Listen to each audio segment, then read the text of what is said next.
see, and this is the problem. I think that so many people are so worried about convicting the hearts of white people that they don't worry about the conviction that should be taking place in their own hearts.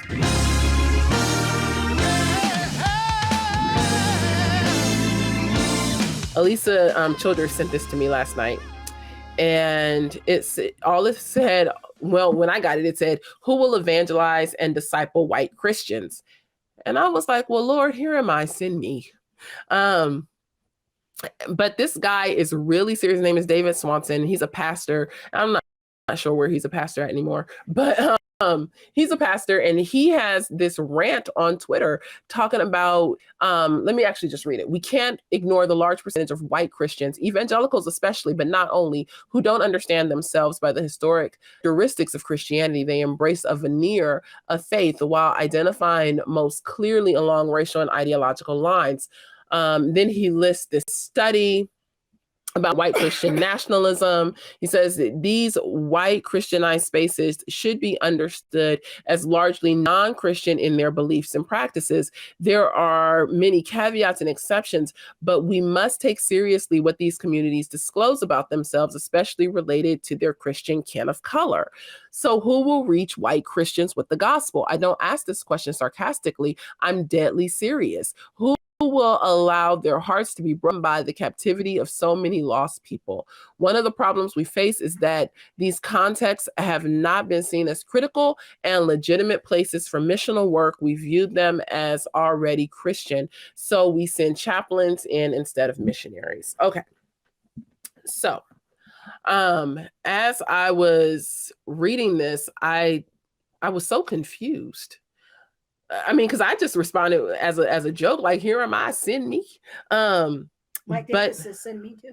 Yeah, here I am. Yes. Who will be my Black friend? Oh, Kim. But I mean, when taken seriously, I don't know how you take this seriously. Like, do you really think that you are so grand that you can determine if somebody else is saved, like just by the color of their skin?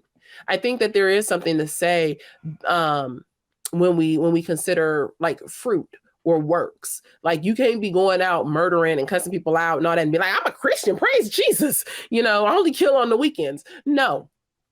But, I think that if someone says, hey, look, I'm in church, I am being discipled, like I'm walking with the Lord, who are you to come along, Mr. David Swanson, and be like, well, you're in a white space. And yeah, there might be an exception here and there, but by and large, white spaces are not saved. They are not filled with Christian doctrine. They don't walk in the ways of the Lord. Who are you? Like, I was surprised that there was not a ton of pushback on his tweet. There were, a few likes, but I'm at some point, like, when is your own heart convicted? Like, I see, and this is the problem. I think that so many people are so worried about convicting the hearts of white people that they don't worry about the conviction that should be taking place in their own hearts. See, you want to convict and say, well, this person isn't saved and that person isn't saved, and we need to go out and disciple white people, but you might need to get in a conversation with the Lord about your own salvation. You might need to get in the conversation with the Lord about your own discipleship. Do you not know that pride goes before a fall? Like, just how proud or how prideful are you to I would say without warrant, now just deem a whole group of people as being unsaved because of their skin color. Another thing that really got me in this tweet was his use of the term white Christian nationalism or Christian nationalism without any definition as to what that is. But if you saw the family meeting last week, I bet he would say that Christian nationalism is not Maxine Waters going into a Black church talking about the struggle. That's not Christian nationalism because it's done by a Black person. So this pastor of this multiracial megachurch that, he claims he pastors, are you participating with unequal weights and measures? How are you participating in justice? Because, your whole thread is about justice. And then he said how he mentioned like the kin of color, and how do we treat people, especially related to kin of color, our Black brothers and sisters, Hispanic brothers and sisters, whatever. And yet he never truly talks about what is the issue that he thinks people need to be addressing. And this kind of like the whole thing with Maxine Waters last week, where she just talks about the struggle. We were in the struggle. Well, people will use this rhetoric and say, well, these issues related to people of color, but they never want to tell you what the issues are. They never want to use like true data and say, well, this is what the issue is. But yet from the pulpit, they will stand up in the pulpit and declare that there are all of these issues and that you must renounce your whiteness, divest yourself of your whiteness, read, do the work. So read the books, read White Fragility, post up your Black Lives Matter sign and all these things. But what issues are they talking about? And then one of the last things that I noticed with this article is his use of the word critical. And let me actually see if I can go back and get it really quickly. He says, one of the problems we face is that these contexts have not been seen as critical and legitimate places for missional work.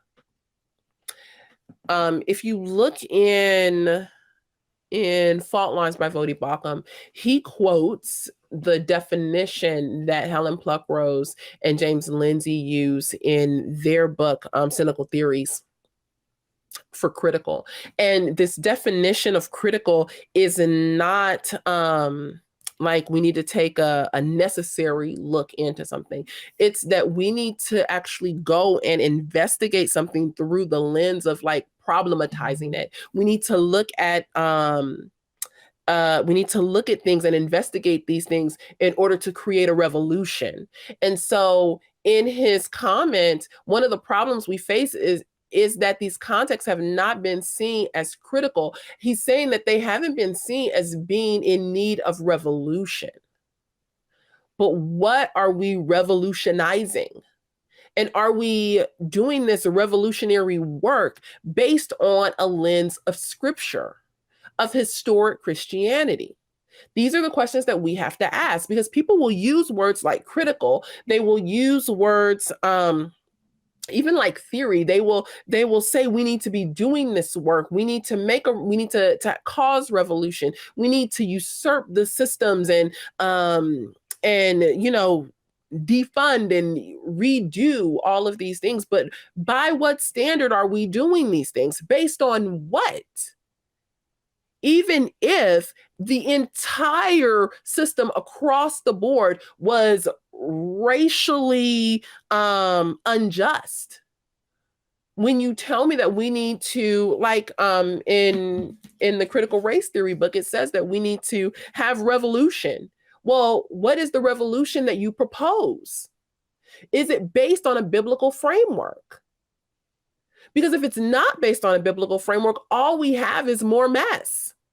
We're just creating mess on top of mess, and we will never get anywhere. Based on no jail times for crimes. Oh, let me see. Based on no jail times for crimes, obviously. Yeah. Let's see. Critical is the new cynical, like 50 critics of shady. Oh, there it is. Let's see. Oh, Sylvia, thank you for our card. How come I keep missing the meetings? This is what I get for avoiding FB. No. So you guys, I wanted to highlight this tweet because it's important for us to understand what people are saying, how people are seeing well, for me, and I'll only speak for me. I think one of the things that's important for me is and this is why I started CFBU in the very, very beginnings, was to understand how are people seeing white brothers and sisters? What is the conversation happening within the church about people who bear skin that's different than mine? There's a lot of conversation about what happens in society to people with skin like mine, but what is happening in the church to people who have skin that is not like mine?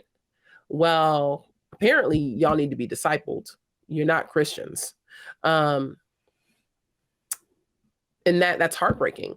Um, because I think that there are, many reasons why people don't call out Christians of color because I would say they don't call out Christians of color for fear of being shunned, for fear of being canceled and things like that. But it's okay to now go and we'll say that all white Christians in white spaces are non-Christian, they lack doctrine and all of that.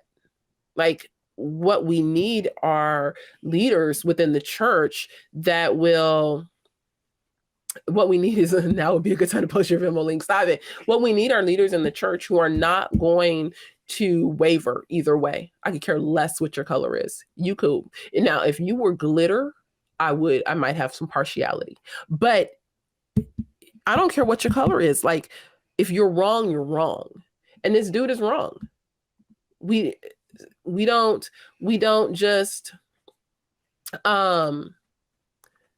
say, well, all the black voices are wrong. And I don't say all the white voices are wrong, or all the Latin voices are wrong, or all the Asian American voices are wrong. No, I'm not going to demonize you based on your skin color. Now, I will look at an individual. I can look at a group, a community, and say, well, these people live according to the rules and limits of Scripture, or they don't. Vaughn says, standpoint epistemology, Black voices are the ones we need to hear. Not surprising that Black discipleship wouldn't be far behind. Yes. But where do we find that in the Bible? We don't.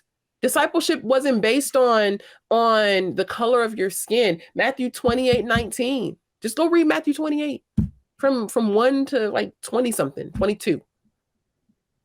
Read Matthew 28 when Jesus sends them out. He doesn't say just, well, you just need to go to the white people. Crenshaw, Race Reform and Retrenchment says a racial consciousness aims to create a crisis to create a new hegemony. Yes. Kevin, what's my cousin talking about? He said, string. We submit all of our evangelism and discipleship efforts to ministry leaders of color. Our strategies and methods must reflect the Christian reconciliation and justice we are pursuing. So much wisdom and accountability will open. I don't know what the rest of it says.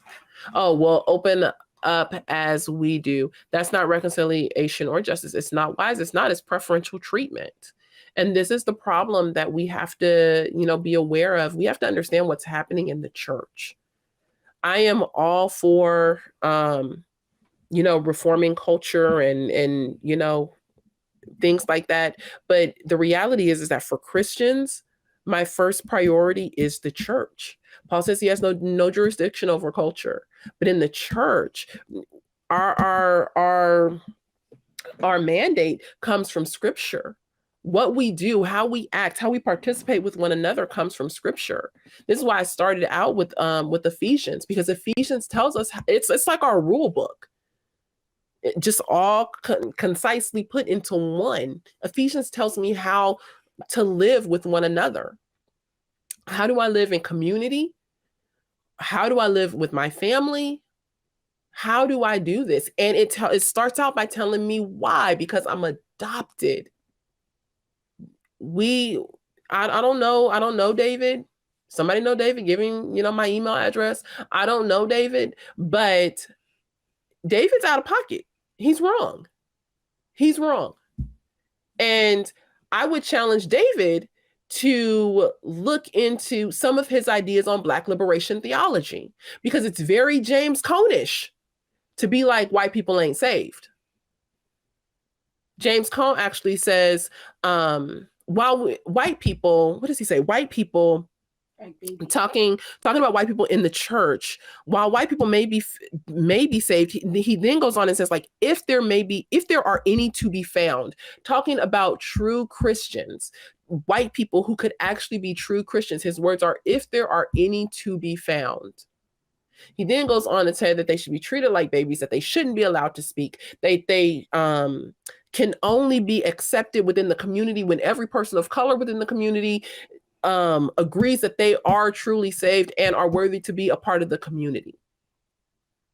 But James Cone didn't think white people was getting saved, especially not in his early years.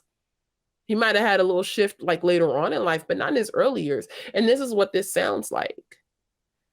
The communities of white people aren't really saved.